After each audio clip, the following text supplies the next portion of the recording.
2026년 1월 26일 서울의 한 증권사 앱 화면입니다. 코덱스 은선물 ETF.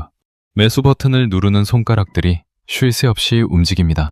단 하루 거래량이 얼마였는지 아십니까? 무려 8,151억 원입니다. 한 달 동안 개인 투자자들이 이 상품 하나에 쏟아부은 돈이 8,151억 원입니다. 그것도 모자라 전 세계 시장을 보십시오. 같은 시기 은에 투자하는 아이쉐어즈 실버 트러스트 ETF의 하루 거래량은 394억 달러였습니다. 엔비디아 주식보다 많습니다. 테슬라 주식보다 많습니다. 세상에서 가장 뜨거운 자산이 된 겁니다. 왜 그랬을까요? 은값이 인류 역사상 처음으로 온스당 100달러를 돌파했기 때문입니다. 그리고 불과 며칠 만에 역대 최고가 121달러를 찍었습니다. 은을 산 사람들은 환호했습니다. 지금 사지 않으면 영원히 기회가 없다고 했습니다. 달러가 무너지고 있다고 했습니다. 은이 우리 자산을 지켜줄 것이라고 했습니다. 그런데 말입니다. 불과 나흘 뒤 그 121달러짜리 은이 하루 만에 31% 곤두박질 쳤습니다. 이틀 후에는 장중 75달러까지 추락했습니다. 8천억 원을 넣은 투자자들의 계좌가 하루 만에 20% 넘게 녹아내렸습니다. 매수 버튼을 눌렀던 그 손이 이번에는 떨리는 손으로 계좌를 들여다봐야 했습니다. 왜 이렇게 된 걸까요? 단순히 운이 나빴던 걸까요? 아니면 처음부터 이렇게 될 수밖에 없었던 걸까요? 놀라운 사실이 있습니다. 이 이야기 사실 처음이 아닙니다. 똑같은 일이 46년 전에도 있었고 15년 전에도 있었습니다. 그때도 사람들은 이번엔 다르다고 했습니다. 그때도 달러가 위험하다고 했습니다.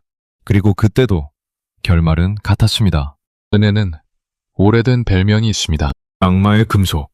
왜 이런 무시무시한 이름이 붙었는지 지금부터 그 3번의 역사를 처음으로 하나하나 풀어드리겠습니다. 당신이 은에 투자했거나 지금도 고민 중이라면 반드시 끝까지 들어야 합니다. 시작하기 전에 구독과 좋아요 그리고 알림 설정 한 번씩만 부탁드리겠습니다. 여러분의 작은 관심이 더 좋은 콘텐츠를 만드는 큰 힘이 됩니다. 자, 그럼 지금부터 시작하겠습니다. 2026년 1월 은 시장에서 전례 없는 일이 벌어졌습니다. 온스당 100달러. 인류 역사상 단 한 번도 가지 못했던 그 숫자를 은값이 처음으로 돌파한 겁니다. 시장은 흥분의 도가니였습니다. 재테크 커뮤니티마다 은 이야기로 넘쳐났고 방송마다 은 전문가들이 줄줄이 등장했습니다. 유튜브에는 은값이 200달러까지 간다는 영상들이 쏟아졌습니다. 한국 투자자들도 예외가 아니었습니다. 코덱스 은선물 ETF 하나에 한 달 만에 8,151억 원이 몰렸습니다. 이 돈이 얼마나 큰 돈인지 감이 오십니까? 중소도시 하나를 통째로 살 수 있는 돈입니다. 그것도 한 달 만에. 개인 투자자들만의 돈으로 말입니다. 전 세계 시장에서 은 ETF의 하루 거래량은 394억 달러까지 치솟았습니다. 당시 엔비디아 주식의 하루 거래량이 230억 달러였고 테슬라가 220억 달러였습니다. 세계에서 가장 주목받는 그 두 회사의 주식보다 더 많은 돈이 은 하나에 쏠린 겁니다. 왜 이렇게 됐을까요? 이유는 간단해 보였습니다. 달러가 흔들리고 있었습니다. 물가는 좀처럼 잡히지 않았습니다. 금값도 치솟고 있었습니다. 이런 상황에서 사람들은 실물 자산으로 눈을 돌렸고 그 눈이 은으로 향했습니다. 그런데 여러분, 이 열기의 한가운데 아무도 주목하지 않은 불편한 진실이 하나 있었습니다. 이런 분위기, 이런 흥분, 이런 확신. 이게 처음이 아니라는 사실입니다. 그리고 전에도 이랬을 때마다 어떤 일이 벌어졌는지 역사는 이미 2번의 대답을 내놓았습니다. 먼저 은이라는 자산의 정체부터 제대로 짚고 가겠습니다. 많은 분들이 은을 금의 동생쯤으로 생각합니다. 금보다 싸고 금보다 접근하기 쉬운 안전자산이라고 말이죠. 그런데 사실은 그렇지 않습니다. 은은 금과 완전히 다른 자산입니다. 금은 순수하게 가치 저장 수단입니다. 장신구로 조금 쓰이기는 하지만 본질적으로 금은 아무도 써 없애지 않습니다. 땅 속에서 캐낸 금은 금고 안에 쌓입니다. 그래서 금의 희소성 지수, 즉 현재 재고량을 연간 생산량으로 나눈 스톡 투 플로우가 60이나 됩니다. 지금 전 세계에 있는 금만큼을 새로 캐려면 62년이 더 걸린다는 뜻입니다. 그만큼 희귀하고 그만큼 가치가 안정적입니다. 그런데 은은 다릅니다. 스톡 투 플로우가 고작 22입니다. 희소성이 금의 3분의 1 수준입니다. 왜냐하면 은은 태양광 패널에 들어가고 전기차 배터리에 들어가고 반도체 소재로 들어갑니다. 생산되는 은의 절반 이상이 산업 현장에서 소비되어 사라집니다. 쓰고 나면 없어지는 겁니다. 금처럼 금고에 쌓이지 않습니다. 이 사실이 왜 중요하냐고요? 산업재는 경기를 탑니다. 경기가 좋으면 수요가 늘어 가격이 오르지만 경기가 나빠지면 공장이 멈추고 수요가 급감하면서 가격이 폭락합니다. 완전 자산이라면 경기가 나쁠수록 오히려 빛나야 합니다. 은은 정반대입니다. 그래서 붙은 변형이 바로 악마의 금속입니다. 눈부시게 반짝이다가 한순간 잿빛으로 변해버리는 금속. 역사가 2번이나 이 사실을 증명했는데도 왜 사람들은 매번 같은 함정에 빠질까요?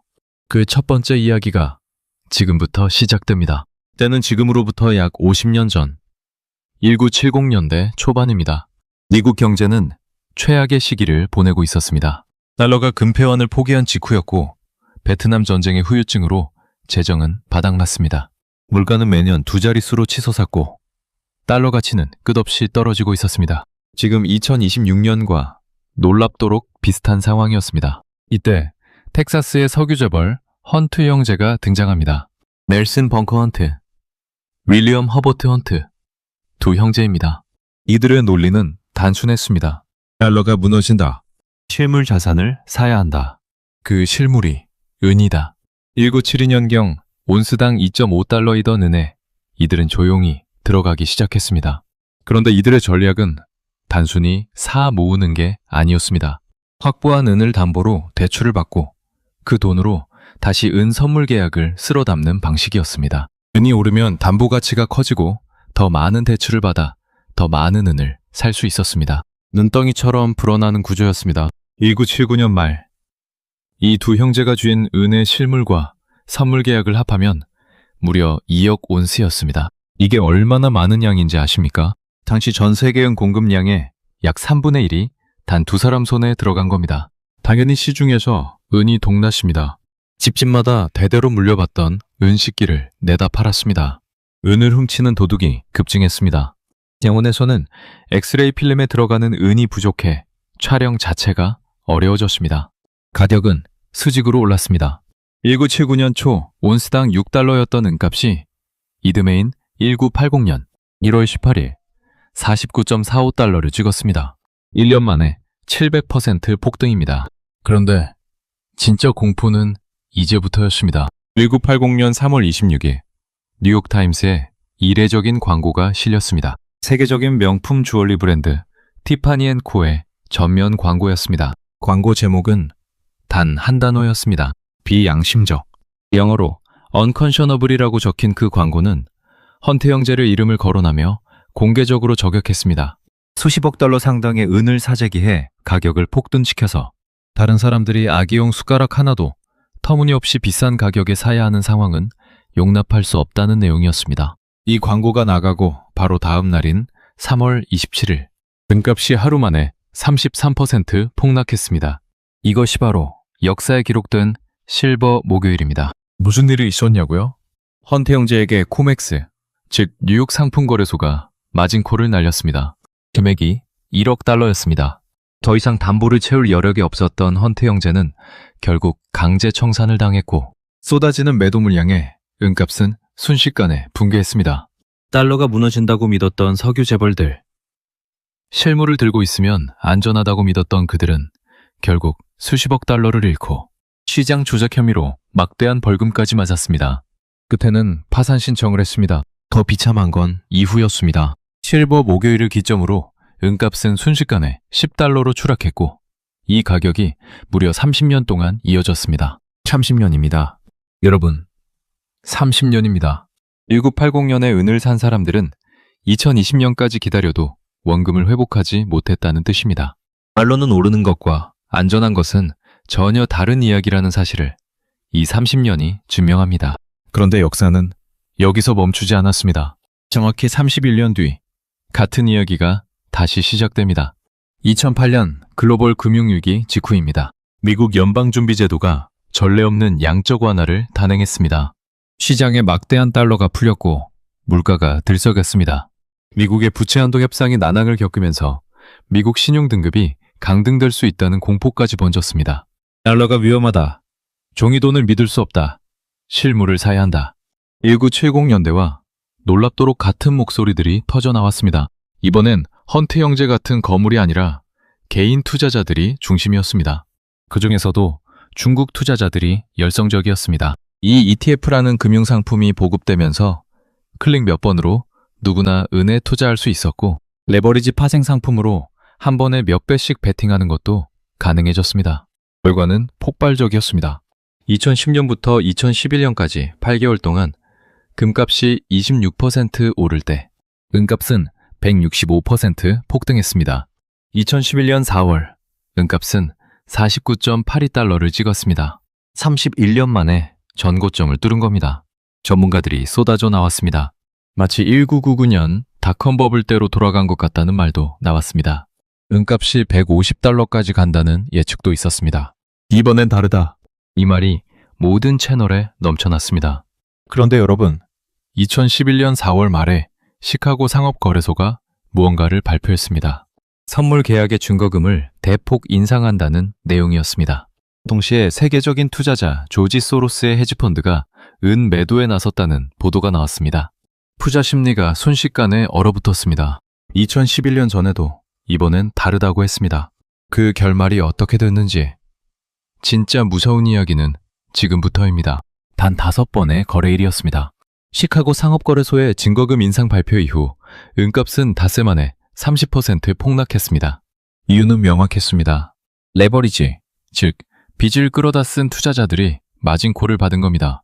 추가 증거금을 채우지 못한 투자자들이 줄줄이 강제 청산을 당했고 그 매도 물량이 다시 가격을 끌어내렸습니다. 가격이 떨어지면 또 다른 투자자들이 마진콜을 받고 또 강제 청산이 이뤄지는 도미노였습니다. 이것이 바로 레버리지 시장의 자동 붕괴 메커니즘입니다. 오르는 데는 엔진이 필요합니다. 그런데 떨어지는 데는 그 엔진이 거꾸로 돌아가며 오히려 가속을 붙입니다.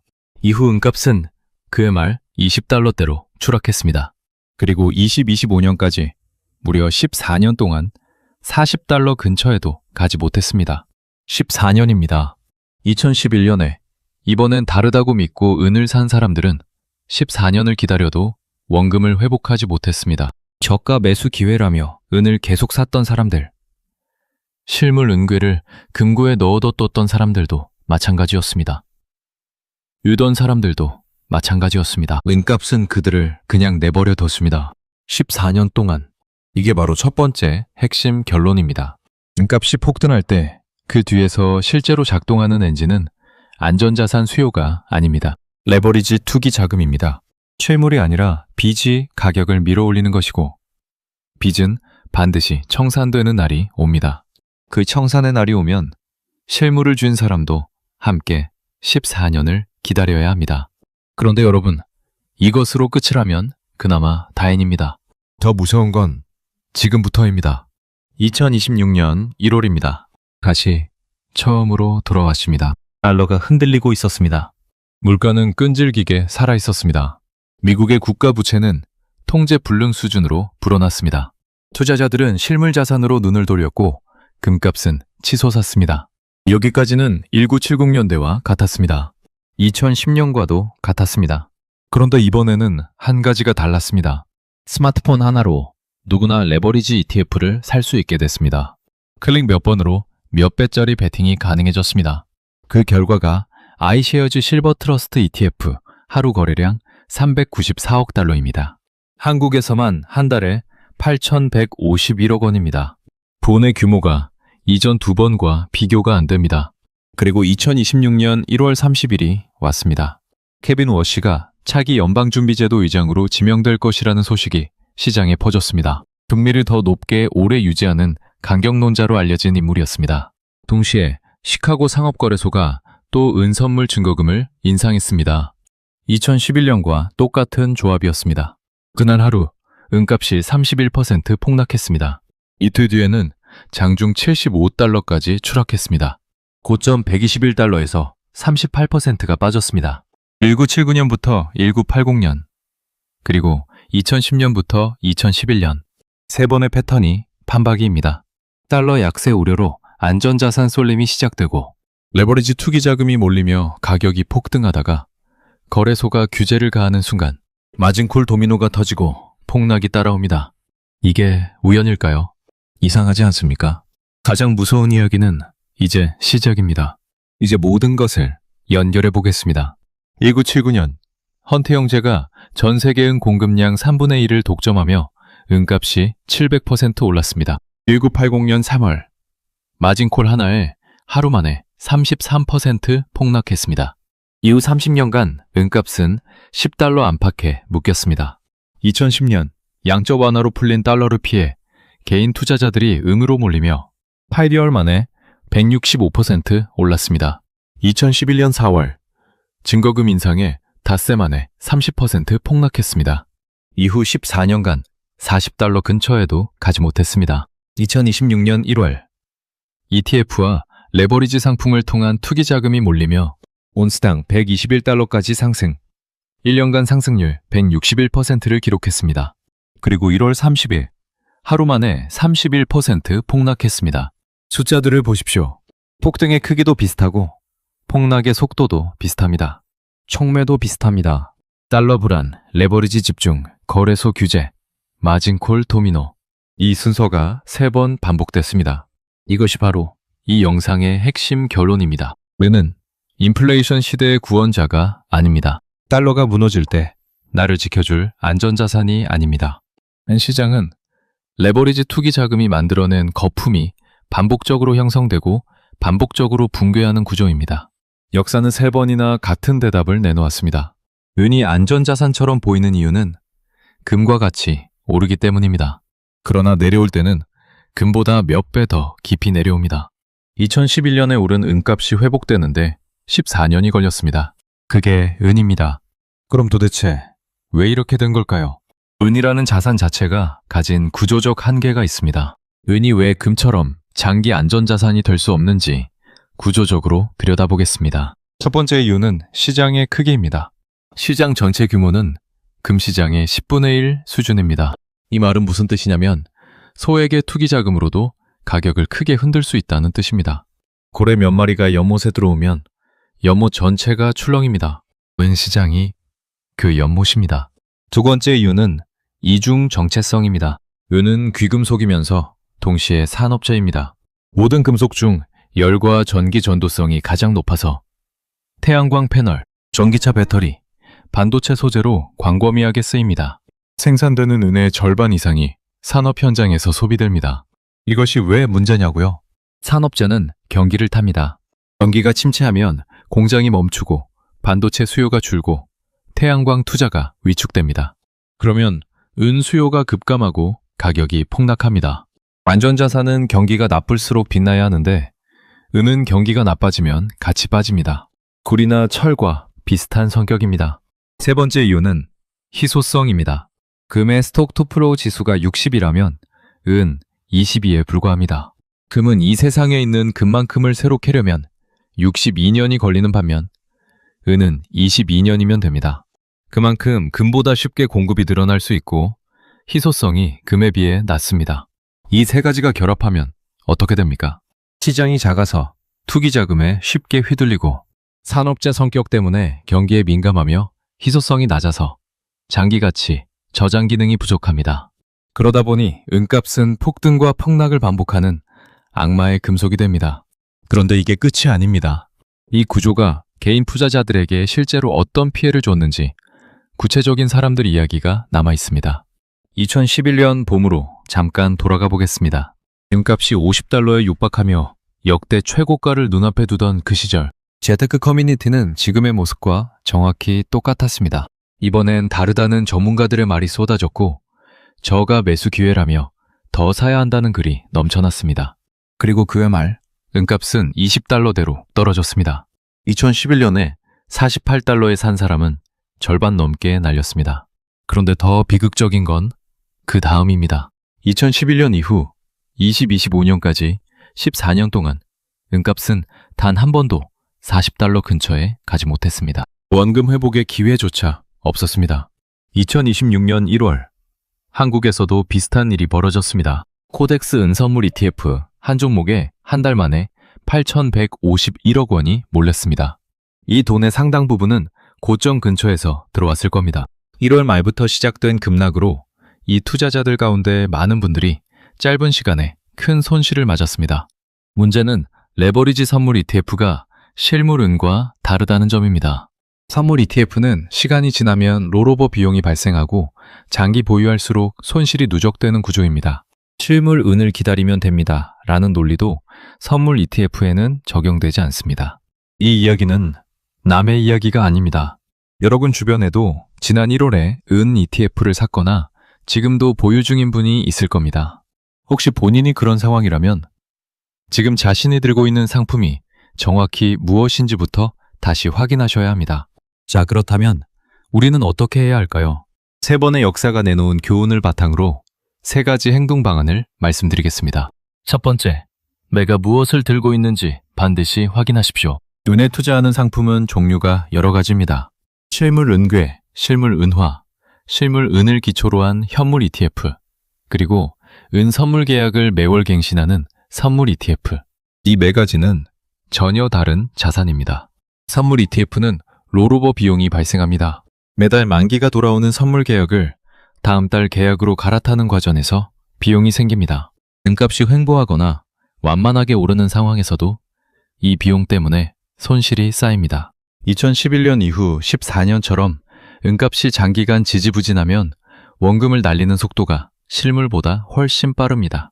코덱스 은선물 ETF가 바로 이 구조입니다. 지금 이 상품을 보유 중이라면 장기 투자 수단으로 적합하지 않다는 점을 반드시 인지하셔야 합니다. 두 번째, 은에 투자한다면 전체 자산의 5% 이내로 제한하고 손절 기준을 미리 정해두십시오. 은은 단기 투기 자금에 의해 가격이 크게 왜곡될 수 있는 자산입니다. 장기 안전자산으로 믿고 퇴직금이나 노후 자금에 큰 비중을 넣는 것은 매우 위험합니다. 5% 이내로 비중을 제한하면 은값이 이번 폭락처럼 38% 빠져도 전체 자산의 피해는 약 2% 내외로 통제됩니다. 반면 20, 30%를 넣었다면 전체 자산의 7%에서 12%가 사라지는 것입니다. 노후 자금에서 이 정도가 한꺼번에 사라지면 회복이 매우 어렵습니다. 또한 매수 전에 이 가격 아래로 내려오면 손절한다는 기준을 반드시 미리 정해두십시오. 인간은 손실이 확정되는 것을 극도로 싫어하기 때문에 내리는데도 팔지 못하고 기다리는 경우가 많습니다. 이 심리가 2011년 투자자들을 14년 동안 묶어뒀습니다. 세 번째, 급등 뉴스가 쏟아질 때가 아니라 시장이 조용할 때 분할 매수하십시오. 은에 투자할 의향이 있다면 모두가 열광할 때 뛰어드는 것이 가장 위험한 타이밍입니다.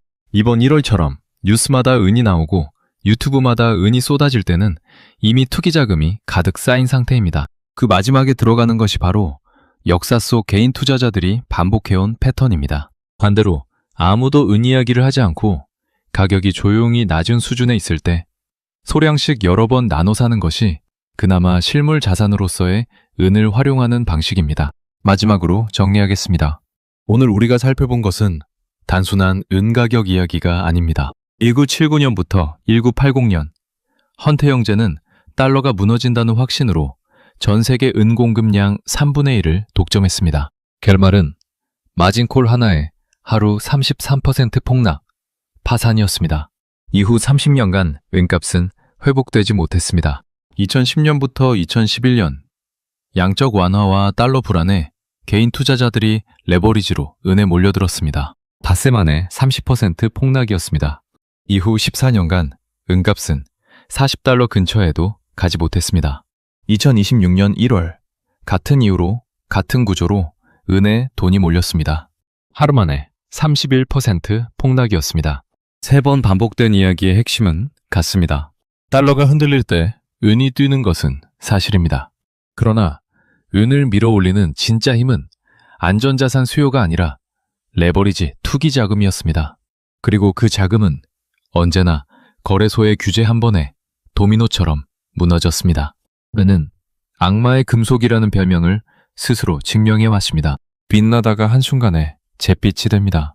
지금 이 영상을 보시는 여러분 가운데 음을 들고 있는 분이 계신다면 자신이 보유한 상품의 구조를 다시 한번 냉정하게 확인하시기 바랍니다. 지금 고점 아래에서 다시 반등하는 모습을 보며 저가 매수를 고민하고 계신 분이 있다면 2011년에 똑같은 상황에서 같은 생각을 했던 사람들이 14년을 기다렸다는 사실을 기억하십시오.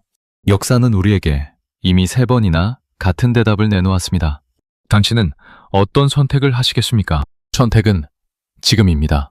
여러분은 어떻게 생각하시나요? 지금 은시장이 이번에는 정말 다를 것 같으십니까? 아니면 역사가 또 한 번 반복될 것 같으십니까? 댓글로 여러분의 생각을 자유롭게 남겨주세요. 다양한 의견 모두 환영합니다. 구독과 좋아요는 더 나은 콘텐츠를 만드는데 큰 힘이 됩니다. 알림 설정까지 해두시면 새로운 영상을 가장 먼저 만나보실 수 있습니다. 다음 영상에서 또 만나겠습니다.